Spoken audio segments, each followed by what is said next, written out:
Le store qui va avec le Dometic comme ça, c'est une vraie merde. Je vais me remettre un peu sur l'électricité parce que j'ai un souci que j'arrive pas à régler. Mais ils vont tous voir mes fesses. Bon voilà, les premières plaques ont été posées. Bon, après que j'ai essayé de trouver une solution à un problème que je connais pas la cause et que je ne comprends rien. Bon, première tentative pour le magasin de bricolage où on va d'habitude, qui a été un véritable échec.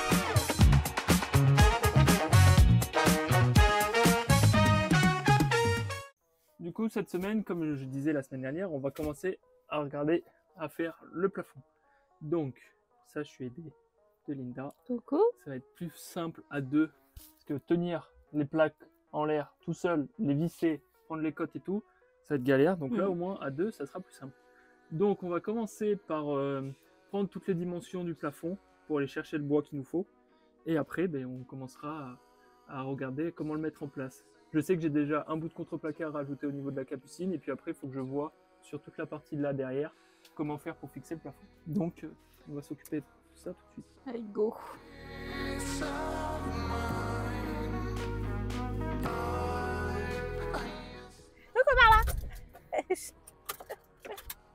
Bon, première tentative pour le magasin de bricolage où on va d'habitude, qui a été un véritable échec puisqu'ils sont en rupture de stock du contreplaqué de 5 mm qu'on avait absolument besoin d'avoir pour avancer dans les travaux d'aujourd'hui. Et quand on leur demande quand est-ce qu'ils sont réapprovisionnés, ils répondent le mois prochain, en sachant qu'on est quand même le 8 mai. Donc on va tenter une chance au Castorama le plus proche de là où on est, c'est-à-dire à 30 minutes de route. Donc voilà, ça va être chouette aujourd'hui.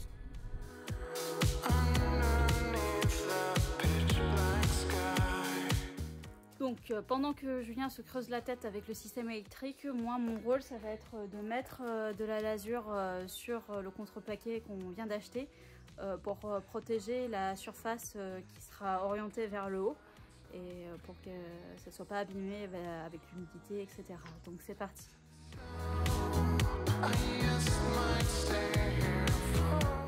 Bon, après que j'ai essayé de trouver une solution à un problème que je connais pas la cause et que je ne comprends rien, j'ai décidé de faire une pause sur ça pour qu'on commence enfin à faire le plafond avec Linda. Donc ce qu'on va faire, c'est qu'on va commencer à découper les premières planches. Linda, comme vous l'avez vu avant, elle a mis un coup de lasure sur la première face qui sera contre le plafond. Donc on va commencer à couper la première plaque et la mettre en place. On va faire toutes nos plaques comme ça, et comme ça demain on pourra les peindre et les... Ah bah génial. Comme ça demain on pourra les démonter et les peindre, enfin, si on a le temps de tout faire aujourd'hui. Donc c'est parti, première plaque.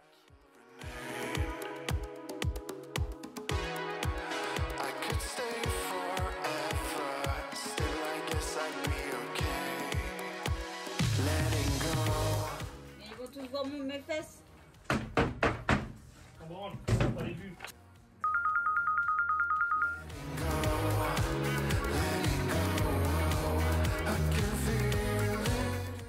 Bon, ce fut une courte journée suite à nos péripéties de bois, mais on a posé déjà l'amorce du plafond quand même.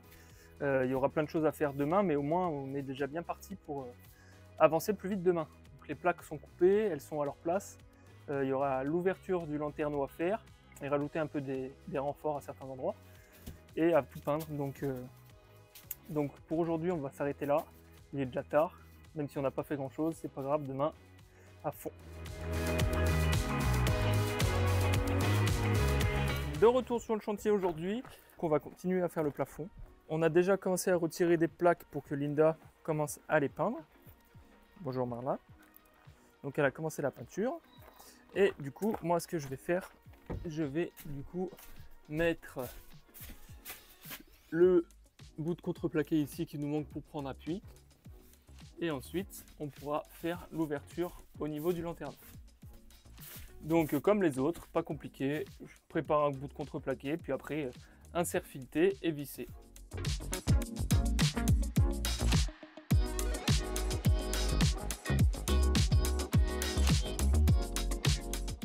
Donc voilà, l'objectif pour moi de la journée, c'est de peindre tout le contreplaqué qui se trouve au plafond qu'on avait installé hier.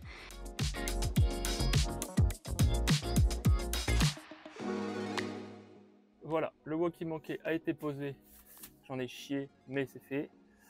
En attendant que les plaques du plafond sèchent, je vais commencer à regarder là, à faire la structure pour couvrir ici. Donc ce que je pense faire, c'est rajouter là 2 cm de contreplaqué pour faire comme j'avais fait sur le reste là-haut, pour reprendre la même hauteur. Et ensuite là, j'hésite. Soit je viens directement mettre une structure qui descend comme celle-ci. Donc ça fera pareil, qui viendra être glissé là.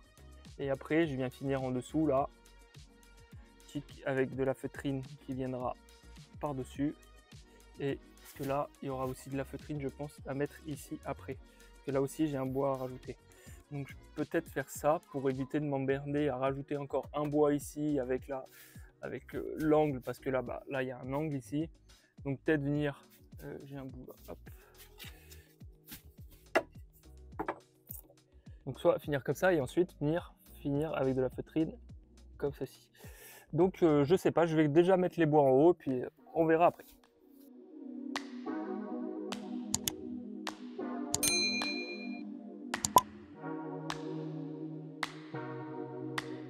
Bon là du coup, au-dessus de la porte c'est fait. J'ai collé, donc là c'est en train de sécher contre là parce que c'est en force en haut. Donc ça se plaque tout seul, donc avec la colle ça bougera pas. On a retiré toutes les plaques au niveau du plafond, donc je vais pouvoir m'attaquer à faire le support ici, où j'ai tracé où il y avait la plaque.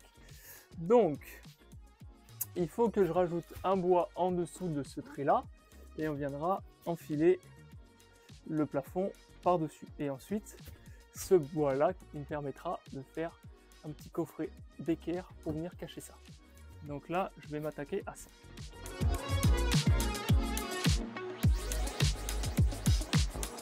J'ai fixé les bois là-haut, donc vous comprendrez mieux quand j'aurai mis ça comme ça. Voilà, donc le plafond viendra prendre appui par-dessus.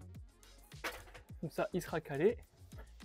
Et ensuite, il ne restera plus qu'à faire, une fois que le plafond sera remis en place, un cache en contreplaqué ici, à l'équerre. Mais ça, on va déjà remettre le plafond et on verra après comment le faire exactement. Déjà, j'ai les bois là qui sont fixés pour pouvoir remettre le plafond. Donc ça, c'est en stand-by pour le moment. Les premières plaques sont bientôt sèches, donc on va pouvoir les remettre en place.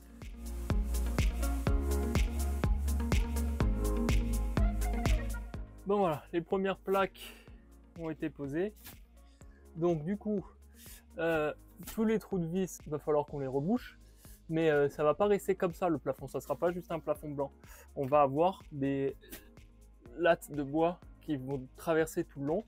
Donc toute la jonction du milieu, on va mettre une latte de bois au milieu pour cacher la jonction. Et après on répartira de chaque côté. Mais ça on le fera qu'une fois qu'on aura les meubles à côté pour voir exactement, ça on le fera à la fin. Mais du coup en gros ça donne un petit truc comme ceci. Donc ça va éclaircir un petit peu. C'est pas trop mal, ça suit bien la toiture. Et avec les tasseaux après qui seront en long, ça donnera un peu plus de volume. Donc là moi je vais juste boucher tous les trous, parce que là on a tous les trous de vis et tout. On va reboucher tout ça avec du joint acrylique. Comme ça, je suis sûr que ça bouge pas dans le temps.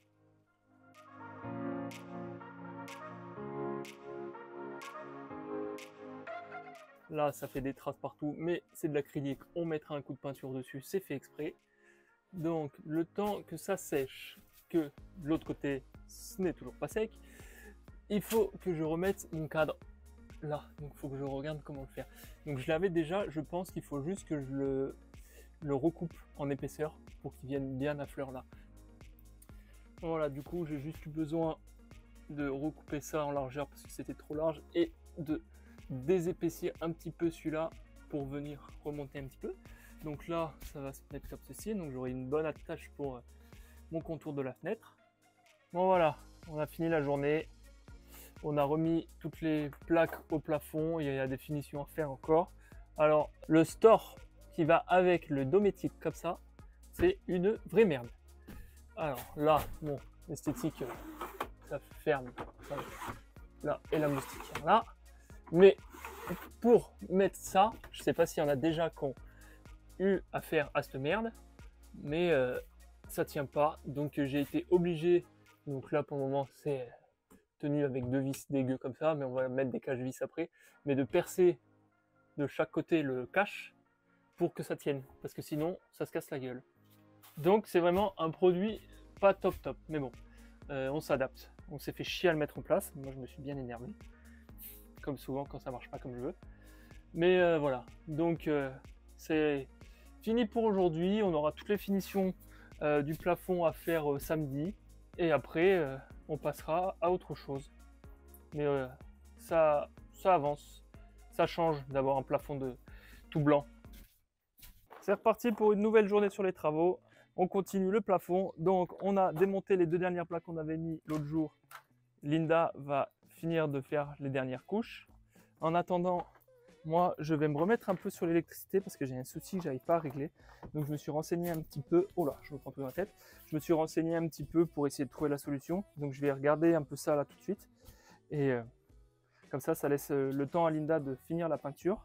Et j'aimerais bien trouver cette solution. Donc je vais regarder ça. Mais si jamais j'ai pas trouvé, le souci que j'ai, c'est que j'ai mon BMS 712 qui ne donne pas les mêmes informations que le BMW intégré à la batterie. J'ai fait tous les réglages de paramétrage du BMS, mais j'arrive pas à avoir les mêmes informations. Ma batterie dit qu'elle reste toujours en charge au même pourcentage, alors que le BMS n'arrête pas de descendre au niveau au niveau du pourcentage de la batterie, et il y a toujours un petit peu de courant qui passe. Alors il faut que je regarde d'où ça vient, si c'est pas un paramétrage d'usine qui a été un peu modifié ou quoi que ce soit. J'ai regardé un peu sur le site de Victron, donc je vais regarder ce que j'ai vu, et si jamais ça fonctionne, je reviendrai vers vous pour vous dire. En parallèle, je suis aussi en discussion avec le service technique de My Shop Solaire pour essayer de voir s'ils ont déjà eu ce genre de cas. Mais c'est un peu chiant parce que du coup on a un bel écran pour avoir le pourcentage de la batterie qui ne nous donne pas le bon pourcentage de batterie. Donc si ça vous est déjà arrivé et que vous avez la solution, je suis preneur. Mettez-le moi en commentaire parce que ça fait 1 semaine et demie que je me bats avec ça pour essayer de trouver la solution et j'ai toujours pas trouvé. Donc je vais me replonger un peu là-dessus. Donc du coup j'ai fait mes petites modifs là au niveau de l'élec pour voir si ça fonctionne. Donc là je fais un test. On a tout allumé, les lumières, le multiplus, il y a un truc qui est branché sur le multiplus pour que ça consomme un peu, pour que ma batterie perde un peu en charge, pour voir si c'est en corrélation avec ce que j'ai sur le BMW. Et une fois que ça s'est déchargé un petit peu, tout couper, allumer juste le panneau solaire pour recharger la batterie, pour voir si pareil c'est en corrélation. Donc si jamais c'est ça, c'est cool. Si c'est pas ça, je ne sais pas. Donc on verra dans la journée ce que ça dit. Du coup, en attendant, on a les plaques du plafond qui sont en train de sécher. Donc ce qu'on va faire, c'est qu'on a reçu la sonde de niveau pour la cuve. Donc on va mettre ça en place. J'ai aussi eu un commentaire sur une des vidéos YouTube qui me disait qui me conseillait plutôt de mettre une LED dans le caisson pour voir le niveau d'eau, que juste l'ouverture que j'avais faite, ça serait peut-être un petit peu juste, qu'on verra pas forcément l'intérieur de la cuve quand on remplit. Ce que je vais faire, c'est que je vais me repiquer au niveau de la sortie de ma sonde pour tirer 2 câbles en plus pour pouvoir rajouter une petite bande LED qu'on pourra allumer quand on fera le plein. Alors, moi je vous présente la sonde, c'est ça, c'est une sonde de chez Osculati, donc qui fait 57 cm il me semble. Donc elle irait pas jusqu'au fond parce que soit c'était trop grand, soit c'était trop court. Donc il restera 2 ou 3 cm en dessous d'eau tout le temps, mais bon, ça sera quand même un très bon indicatif. On a avec ça le petit commutateur qui nous donnera la quantité d'eau qu'il y a à l'intérieur. Et donc du coup, ça se met dans la cuve. C'est branché avec 2 câbles qui vont jusque le petit commutateur, et après on a 2 autres câbles qui partent sur le 12 volts. Bon, on avait commencé à vous filmer du coup la mise en place de la sonde. J'avais arrêté la vidéo pour me concentrer et regarder tous mes branchements. L'idée, ça avait été de mettre la sonde et de vous expliquer après tous les branchements, mais il semblerait qu'on ait un souci peut-être avec la sonde qui serait peut-être défectueuse. Donc j'ai envoyé un mail à H2R pour avoir un peu de leur retour sur le problème. Le problème, c'est que l'aiguille du moniteur qui est raccordée à la sonde nous affiche toujours full, mais full plus que full, parce que l'aiguille dépasse carrément le full sur l'écran. Donc j'ai essayé plusieurs branchements, j'ai perdu 1 heure à faire ça pour me rendre compte que c'est peut-être un problème dû à la sonde qui ne détecte pas les niveaux. Donc à voir le retour que j'ai de H2R. Du coup, la peinture des plafonds a eu le temps de finir, donc on va remettre les plafonds en place. Cette semaine, on va s'arrêter là, parce que on enchaîne un peu les galères là, entre le petit souci électrique plus ça. On va dire que moi, ça me met le moral un petit peu dans les chaussettes, comme on dit. Donc on va remettre le plafond, et puis on va s'arrêter là. Comme ça, on va rester sur la bonne touche du fait qu'on ait au moins fait le plafond, et on va pas se pourrir plus la journée comme ça sert à rien. Et c'est surtout que moi, si je continue à forcer comme ça, et en essayant de trouver des solutions sur des choses où je ne sais pas comment ça fonctionne, ça m'énerve et je perds patience. Et plus je perds patience, plus ça me dégoûte. Donc on a pris la décision là de juste, du coup, comme je disais, faire le plafond et d'arrêter cette semaine. La semaine prochaine, moi, je pouvais venir qu'un jour dans la semaine. Du coup, je verrai sur le moment si je viens ou pas, ou si carrément je laisse la semaine prochaine en stand-by, histoire de réfléchir un petit peu à la suite. Quand je dis réfléchir à la suite, hein, c'est réfléchir à ce qu'on va faire sur les prochaines étapes. C'est pas savoir si on laisse le van sur le bord de la route et qu'on abandonne le projet. Ça, c'est pas du tout l'idée. Mais voilà. Donc là, on va se quitter là-dessus. Nous, on va prendre un petit peu de temps pour nous. Demain, on va profiter un peu du soleil. On va aller faire une rando. Ça va nous faire du bien. Et on repartira avec les compteurs à 100% et avec des réponses sur les soucis d'ici là. Donc on vous laisse sur un petit time-lapse du remontage du plafond. On vous dit pas la semaine prochaine parce qu'il y a très peu de chances du coup que vous ayez une vidéo la semaine prochaine, mais à dans 2 semaines avec plein de nouvelles choses. Ciao! Voilà, allez, salut!